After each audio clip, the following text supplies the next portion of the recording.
नमस्कार दोस्तों, स्वागत है आप सभी का हमारे YouTube channel math study centre में। मैं गोपाल आप लोगों का सेट्स का तीसरा लेक्चर लेके आया हूं। इसमें आप लोगों को टॉपिक वाइज पढ़ाया जाएगा। इसका आपका पहला टॉपिक है उपसमुच्चय, दूसरा है उपसमुच्चय से संबंधित प्रमेय और तीसरा है समुच्चय का संघ, जिसको यूनियन ऑफ सेट्स बोलते हैं। देखिए, हमका पहला है उपसमुच्चय। उपसमुच्चय होता क्या है पहले समझ लीजिए। उपसमुच्चय, देखिए उपसमुच्चय, यदि कोई सेट, यदि किसी सेट्स के अगर उसके अंदर का जो एलिमेंट्स हो यदि किसी दूसरे सेट्स में हो तो वह उसका उपसमुच्चय होगा। देखिए, जैसे हम आपको बता रहे हैं, मान लीजिए कोई सेट्स ए है। यदि कोई सेट 1, 2, 3 और 4 है, ये कोई सेट्स हुआ। और एक कोई सेट्स हम ले रहे हैं बी, जिसका है 2 और 3 एलिमेंट्स। तो ये बताइए कि यदि बी का जो एलिमेंट्स है 2 और 3, यह एलिमेंट्स ए में है, यह यदि इसका एलिमेंट्स ए में है तो यह इसका उपसमुच्चय होगा। ठीक है, तो बी क्या होगा? उपसमुच्चय, उपसमुच्चय होगा। बी उपसमुच्चय होगा ए का। अब इसको लिखेंगे कैसे? तो लिखने का तरीका हम आपको बता दे रहे हैं। देखिए, बी सबसेट है ए का। यह उपसमुच्चय का लिखने का, ये उपसमुच्चय का साइन है। इसको हम उपसमुच्चय को प्रदर्शित करते हैं कि यह सेट उपसमुच्चय है ए का। अब इसका देखिए, और भी इसका सबसेट बनाया जा सकता है। जो 1 है, 1 भी इसका एलिमेंट्स है तो 1 भी सबसेट होगा। और बना सकते हैं 3, 4, सारे इसके क्या हैं? सबसेट्स हैं। सबसेट्स लिखने का तरीका हम आपको बता दें। देखिए, एक एग्जांपल में फिर आपको और एक बता रहे हैं। देखिए, उपसमुच्चय एग्जांपल नंबर 2, यदि कोई सेट्स ए जिसका एलिमेंट्स ए, बी, सी और डी है तो इसका सबसेट्स होगा ए। पहला सबसेट होगा ए, दूसरा सबसेट होगा बी और तीसरा सबसेट होगा सी और 4 नंबर सबसेट होगा डी। फिर इसका हम और सबसेट लिख सकते हैं ए बी, बी सी और कर्ली ब्रैकेट होगा और सी डी। और इसका लिख सकते हैं, देखिए ए बी सी,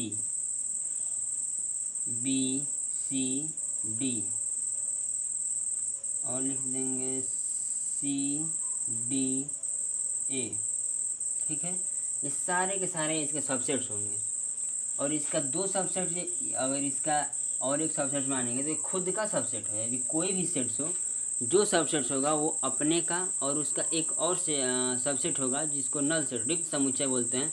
वो हर सेट्स का उपसमुच्चय होता है, रिक्त समुच्चय। और जो सेट रहता है वो खुद का सबसेट होता है। देखिए, यदि इसका एक और सबसेट लिखेंगे तो ए बी सी और डी। ठीक है, और एक नल सेट, यह भी क्या होंगे? सबसेट हो। कोई भी यदि सेट हो तो वह अपने का और रिक्त समुच्चय का, रिक्त समुच्चय उसका सबसेट होता है।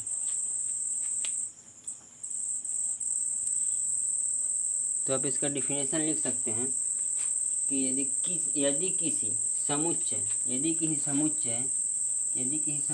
कोई हम देख लीजिए, यदि हम इसका कोई एक सबसेट लिखते हैं। फिर से मान लीजिए ए बी हमने लिखा। देखिए, ए बी इसका सबसेट्स है। तो हम इसका अगर आप डिफिनेशन लिखेंगे तो आप लिखेंगे कि यदि किसी सेट का एलिमेंट्स, यदि किसी बी सेट्स का एलिमेंट्स यदि ए में हो तो सेट बी सबसेट होगा ए का। होगा ना? देख लीजिए, ए बी, यदि ए बी इसका है, ए बी जो इसका एलिमेंट्स है वो ए में है तो बी इसका क्या होगा? सबसेट हो जाएगा। इसको उपसमुच्चय कहते हैं। और उपसमुच्चय में नोट में आप लिख लीजिएगा। नोट में आप लिख लेंगे कि किसी समुच्चय का उपसमुच्चय वह स्वयं और उसका नल सेट उपसमुच्चय होता है। कोई भी सेट हो तो उसका यदि उसका आप उपसमुच्चय लिखेंगे तो वो और सब तो होगा ही होगा, उसके एलिमेंट्स के आप लिख सकते हैं, जैसे हम एलिमेंट से लिखे हैं ये सब, और उसका वो खुद और नल सेट अर्थात रिक्त समुच्चय भी उसका उपसमुच्चय होता है। ये हर सेट्स के साथ होगा कि उसका वो स्वयं का और रिक्त समुच्चय भी उसका क्या होगा, सबसेट होगा। तो ये रहा उपसमुच्चय। उपसमुच्चय हम आपको बता दिए, आगे चलते हैं। देखिए सेकंड टॉपिक है आपका उपसमुच्चयों से संबंधित प्रमेय। ठीक है, तो उपसमुच्चयों से संबंधित जो प्रमेय है वो इसलिए है कि वो एक अगर सेट है तो उससे हम कितने सबसेट बना सकते हैं, और यदि जिसमें रिक्त समुच्चय हो वो खुद का सबसेट हो, तो ऐसे करके हम उनका उपसमुच्चयों की नंबर्स निकालते हैं। इसको उपसमुच्चयों से संबंधित प्रमेय कहते हैं। तो आपका सेकंड टॉपिक है उपसमुच्चयों से संबंधित प्रमेय। तो इसका फर्स्ट प्रमेय देखिए हम लिख रहे हैं, पहला प्रमेय है कि कुल उपसमुच्चयों की संख्या। पहला निकलता है कुल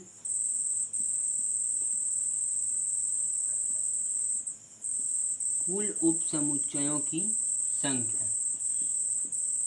कुल उपसमुच्चयों की संख्या 2 to the power n होता है। अब इसका यूज़ कैसे करते हैं, देखिए यदि कोई सेट दिया है, यदि कोई सेट ए है 2 4 5 6, अब इसको आप सबसेट निकालेंगे कि एक 2 होगा, एक 4 होगा, एक 5 होगा, एक 6 होगा, फिर 2 4, फिर 4 5 5 6, इसे आप ले लेके निकालेंगे। लेकिन यदि संख्या पूछी जाए कि कितने सबसेट्स होंगे, यदि एक सेट्स का उसको पूछा जाए कि उसमें कितने सबसेट बनाए जा सकते हैं, तो यदि कुल उपसमुच्चयों की संख्या की बात की जाए तो आप इससे निकालेंगे। देखिए 2 to the power n, तो कुल उपसमुच्चयों की संख्या निकालना है तो 2 और 2 to the power n, जहाँ n आप यहाँ लिख देंगे कि n एलिमेंट्स हैं। क्या है, एलिमेंट्स हैं। इसको अवयव बोलते हैं, हम आपको पहले ही बता चुके हैं। यह एलिमेंट्स है, और 2 और इनमें एलिमेंट्स देख लीजिए 1 2 3 4, तो एलिमेंट्स कितने हैं, 4। तो 2 का पावर 4, 2 2 या 4 4 2 8 2 16, तो इसमें क्या होगा, उपसमुच्चयों की संख्या क्या होगा, 16 होगा।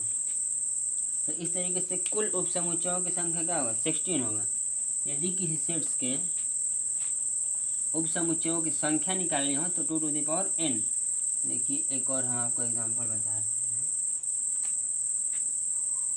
यदि कोई सेट B है जिसका elements A B C D E, ठीक है, अब इनमें उपसमुच्चयों की संख्या निकालनी है, तो उपसमुच्चयों की संख्या इज इक्वल टू क्या हो रहा है, 2 to the power n। तो 2 और n क्या है, नंबर ऑफ एलिमेंट्स अर्थात अवयवों की संख्या। तो अवयव इनमें कितने हैं, 1 2 3 4 5, तो 2 to the power 5, 2 to the power 5 कितना होता है, 32।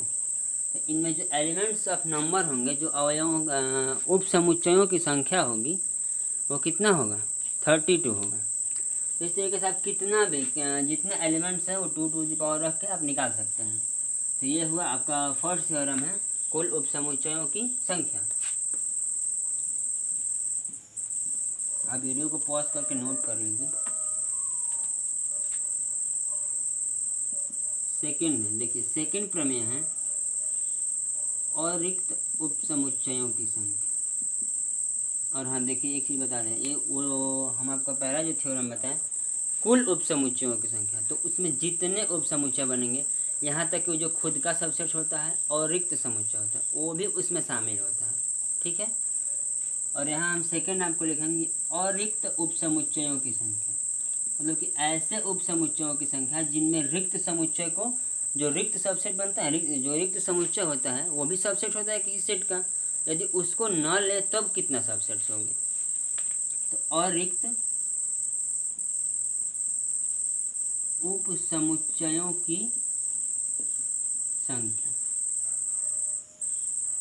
2 to the power n-1, और रिक्त उपसमुच्चयों की संख्या 2 to the power n-1, जहाँ n क्या है, नंबर ऑफ एलिमेंट्स अवयवों की संख्या है। यदि हम कोई एलिमेंट यदि कोई हम सेट लेते हैं ए 4 5 6 7, तो इनमें यदि हम निकालेंगे अरिक्त उप समुच्चयों की संख्या, तो अरिक्त उप समुच्चयों की संख्या कितनी होगी? 2⁻n-1 2 और इसका पावर n अर्थात elements of number 1 2 3 4 -1 16 -1 is equal to 15। तो इनमें अरिक्त अर्थात ऐसे उप समुच्चय जिनमें कि रिक्त समुच्चय नहीं लिया जाए, इस सेट्स के यदि रिक्त समुच्चय जो सबसेट्स होगा यदि वो इसमें नहीं लिया जाए तो इनमें उप समुच्चयों की संख्या कितनी होगी? 15 होगी। यदि हमसे पूछे कि उप समुच्चय क्या है, उप समुच्चय भी एक सेट ही है, सबसेट में क्या है? एक सेट ही है। ठीक है। आपका तीसरा नंबर थ्योरम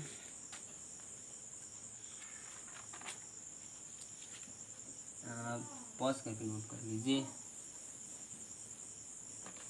तो थर्ड नंबर है, देखिए थर्ड नंबर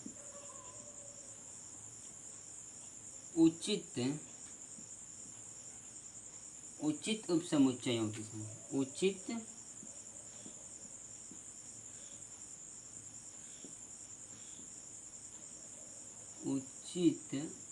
उप समुच्चयों की संख्या 2⁻n-1।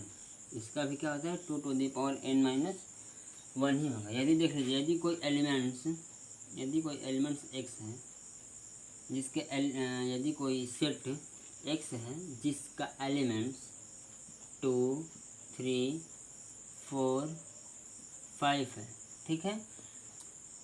तो अब इनमें क्या निकालना है? उचित उप समुच्चयों की संख्या निकालना है। तो उचित उप समुच्चयों की संख्या का फॉर्मूला 2⁻n-1, यहाँ n नंबर ऑफ एलिमेंट्स है तो 1 2 3 4, तो 2⁻4-1 15।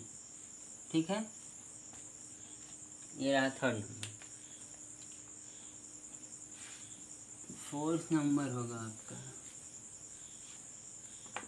और रिक्त उचित उप समुच्चय। ठीक है, 4 नंबर है आपका और रिक्त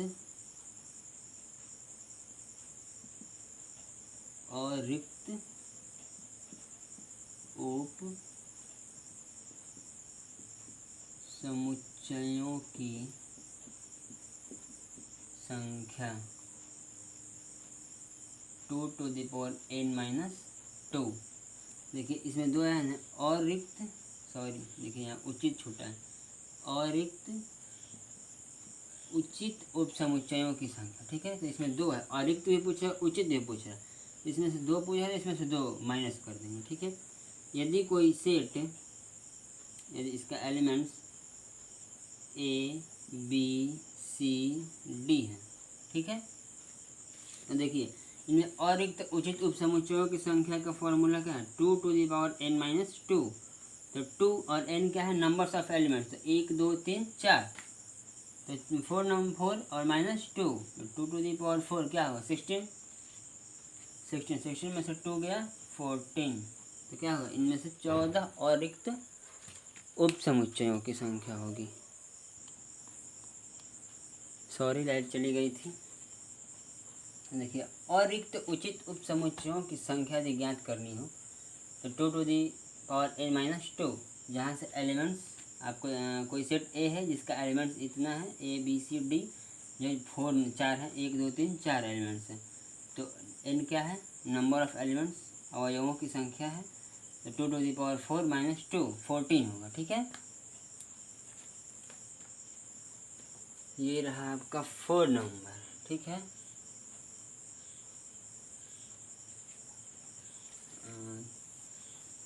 4 नंबर देखिए। और यदि अगर एक चीज़ बता रहे हैं हम आपको, देखिए यदि कोई सेट ए है जिनके एलिमेंट्स 1 2 3 और 4 हैं, ठीक है,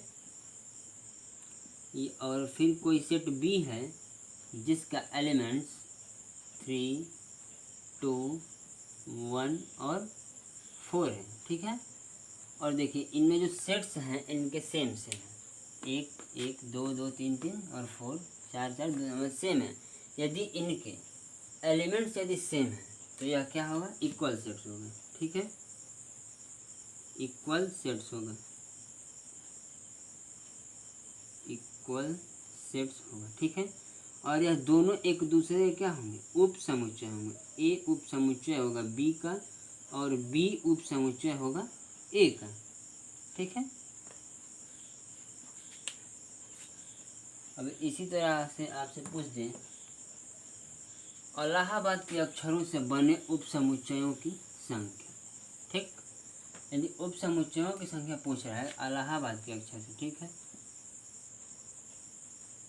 AAHABAD, ठीक है, इलाहाबाद के अक्षरों से बने उप समुच्चयों की संख्या। तो पहले आप इसको समुच्चय के रूप में लिखेंगे, पहले इसको सेट्स का रूप देंगे। यदि कोई सेट्स ए है तो आप इसको पहले सेट्स का रूप दीजिए, तो ए, ठीक है, ए लिखेंगे। इसके बाद क्या बोले हैं कि जब सेट्स में क्या होता है, रिपीट, एलिमेंट्स को रिपीट नहीं किया जाता है, सेट्स में एलिमेंट्स को रिपीट नहीं किया जाता है, ठीक है। तो ए, फिर एक एल होगा, फिर ए नहीं लिखेंगे, फिर एच होगा, फिर ए नहीं लिखेंगे क्योंकि ए हम लिख चुके हैं, और क्या होगा, बी होगा और डी होगा, ठीक। तो इनमें उप समुच्चयों की संख्या पूछा है, उप समुच्चय। तो उप समुच्चयों की संख्या, तो उप समुच्चयों की संख्या क्या होगी, 2n, तो 2 और इसका पावर n, मतलब एलिमेंट्स ऑफ नंबर, तो 1 2 3 4 5, तो इनके कितने हो जाएंगे, 32, ठीक है। तो ये हुआ इलाहाबाद के अक्षरों से बने उप समुच्चयों की संख्या। अब इसी तरह यदि कोई नंबर दे दे, देखिए यदि कोई नंबर दे दे, ठीक है, 1 1 2 1 और 3, इतने से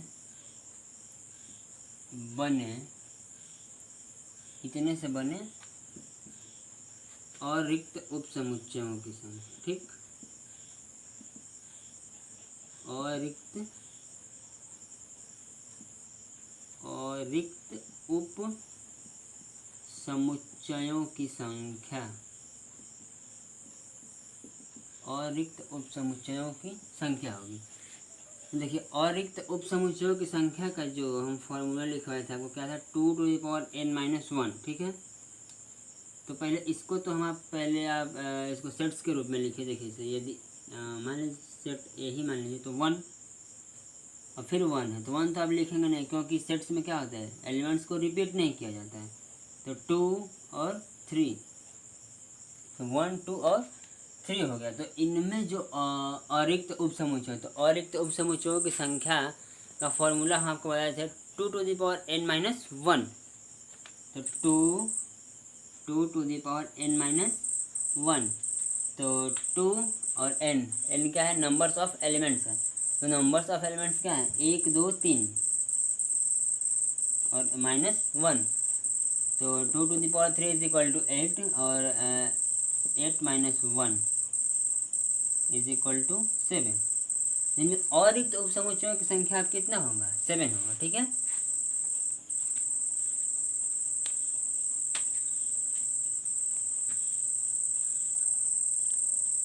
देखिए थर्ड टॉपिक है आपका समुच्चय का संघ, ठीक है। थर्ड टॉपिक है आपका समुच्चय का संघ, यूनियन ऑफ सेट्स, जिसका सिंबल होता है यू, ठीक है। देखिए समुच्चय का संघ, संघ में संघ का आप अर्थ समझते होंगे। संघ मतलब क्या होता है, किसी भी चीज़ को जोड़ना। हम किसी भी पार्टी को जो कोई भी पार्टी जो बनती है बिना संघ की नहीं बनती। तो पार्टी बड़ी क्या होती है, जब उसमें आदमी जुड़ते जाते हैं तो पार्टी बड़ी हो जाती है। जो हो मतलब कोई भी चीज़ हो, उसके जोड़ने या जुड़ने की चीज़ को, उसको हम संघ बोलते हैं, ठीक है। तो देख लीजिए, तो ये समुच्चय का संघ है, तो इसमें क्या होगा, सेट्स एक दूसरे को ऐड करेंगे। देखिए यदि कोई सेट्स ए है, ठीक, यदि कोई सेट्स ए है जिसका एलिमेंट्स 1 2 3 और 4 है, ठीक, और यदि कोई सेट्स बी है, ठीक, और उसका एलिमेंट्स 2 3 4 और 5 है, ठीक है। तो आप इसको यदि यूनियन के रूप में लिखेंगे, जिसको समुच्चय का संघ कहा जाता है, इसको यूनियन, तो यूनियन के रूप में लिखने के लिए देखिए ये ए यूनियन बी, जब ऐसे लिखते हैं तो इसको देखिए 1 1, अब 2 3 4 हम लिखेंगे 2 3 4, फर्स्ट सेट का जो एलिमेंट्स होगा आप उसको पूरा लिख लीजिए। उसके बाद सेकंड एलिमेंट्स में जो है तो उसको तो लिख ही चुके हैं 2 3 4, और क्या बोलते हैं कि सेट्स में रिपीट नहीं करते हैं, सेट्स में एलिमेंट्स को बार बार नहीं लिखते हैं, बार बार एक ही एलिमेंट्स को नहीं लिखते हैं, ठीक है, तो रिपीट नहीं करते हैं। तो 4 देख, तो इसमें हो ही गया और एक बचा है 5, ठीक है। तो ये हुआ इसका ए यूनियन बी। इस तरीके से देखिए, अगर हम आपको और बता रहे हैं, यदि कोई सेट एक्स है जिनके एलिमेंट्स ए बी सी और डी होंगे, ठीक है, इनके एलिमेंट्स ए बी सी और डी होंगे, और यदि कोई सेट्स है जिसके एलिमेंट्स पी, देखिए एलिमेंट्स को हम छोटे अक्षरों से लिखते हैं, तो पी क्यू आर और एस है, ठीक है। अब इसको भी जब यूनियन के रूप में लिखेंगे तो क्या होगा, इनके भी एलिमेंट्स आपस में जुड़ जाएंगे, अर्थात वो एक सेट में हो जाएंगे। तो देखिए लिखिए एक्स यूनियन वाई, तो जब एक्स यूनियन वाई लिखेंगे तो इस बोले ना कि पहले सेट का जो एलिमेंट्स है उसको सारा पहले आप लिखिए, ए बी सी डी। अब इनके जो एलिमेंट्स है इसमें हैं नहीं है, तो इनके भी सारे एलिमेंट्स को आप क्या करेंगे, लिख देंगे, पी क्यू आर एस, ठीक है। ये क्या हुआ, दो समुच्चयों का यूनियन हुआ, दो समुच्चयों का संघ हुआ, इसी को बोलते हैं यूनियन ऑफ सेट, ठीक है, यूनियन ऑफ सेट। हम आपको और एग्जांपल बता दे रहे हैं, देखिए, ठीक है। यदि कोई सेट पी है जिनके एलिमेंट्स एस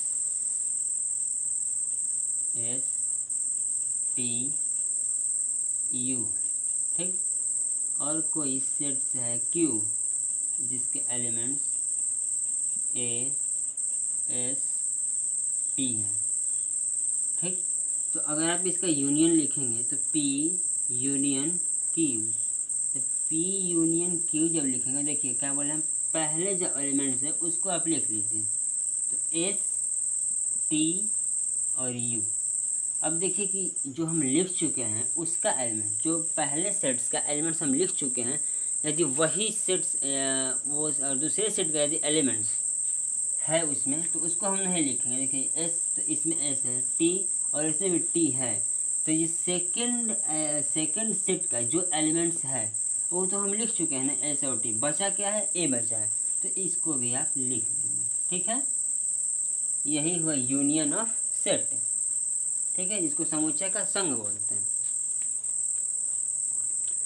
समुच्चय का संघ। और समुच्चय के संघ से कुछ इसका भी कुछ गुण धर्म होता है, मतलब कि इसका कुछ गुण है यूनियन ऑफ सेट्स का। जब ये तो था ना, जब दो सेट्स हों, ठीक है, और यदि 3 सेट्स आ जाएंगे तब क्या करेंगे, देखिए। तो आप हेडिंग डाल लीजिए कि सम्मिलन में जब सेट आपस में मिलते हैं, सम्मिलन की प्रक्रिया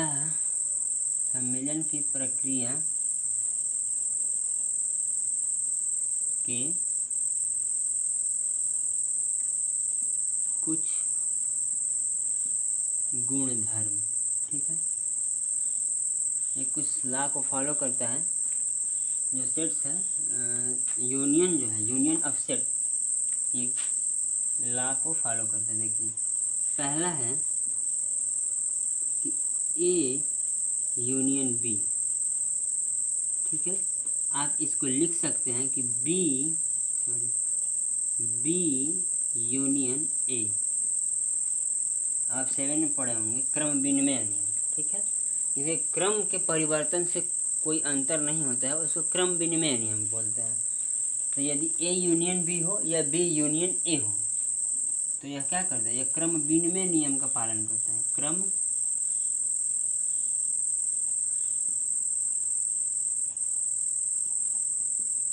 विनिमय नियम का पालन करता है, ठीक है। सेकंड है आपका, second A union B union C, ठीक है। अगर इस तरीके से है तो कभी भी पहले हम कोष्टक वाले को सॉल्व करेंगे, ठीक है। आगे क्वेश्चन हम आपको बताएंगे। देखिए तो इसको हम लिख सकते हैं कि A union B union C. इसके लॉ को हम साहचर्य कहते हैं ना, साहचर्य नियम, ठीक है। आप 7th में ये सब पढ़े होंगे, साहचर्य नियम, ठीक। थर्ड देख लीजिए, यदि कोई सेट ए यदि यूनियन करता है किसी फाई से, फाई क्या होता है, नल सेट होता है। और नल सेट से यदि यूनियन करता है तो वह खुद का सेट होता है, वो खुद ही वही आएगा, ठीक है। ये 3 गुणधर्म होते हैं किसी भी सेट के, यूनियन ऑफ सेट के, ठीक है। यह सेट के यूनियन ऑफ सेट के यह गुणधर्म होंगे कि वह क्रम विनिमय नियम का पालन करता है, साहचर्य नियम का पालन करता है, और वह किसी रिक्त समुच्चय से यदि यूनियन करता है तो वह सेट फिर वही प्राप्त होता है, ठीक है। आज आपके 3 टॉपिक, उप समुच्चय संबंधित प्रमेय, और तीसरा टॉपिक है समुच्चय का संघ। आगे हम पढ़ेंगे इस पे कुछ क्वेश्चंस होंगे, फिर 1.3 हम आपको करा देंगे, फिर आगे चलते रहेंगे, ठीक है। तब तक आप मेरे वीडियो को लाइक करें, मेरे चैनल को सब्सक्राइब करें और बेल आइकन को प्रेस करें ताकि हमारे वीडियो का नोटिफिकेशन आपके पास पहुंचे। और मेरे वीडियो को आप देखते रहिए, लाइक शेयर और सब्सक्राइब करें।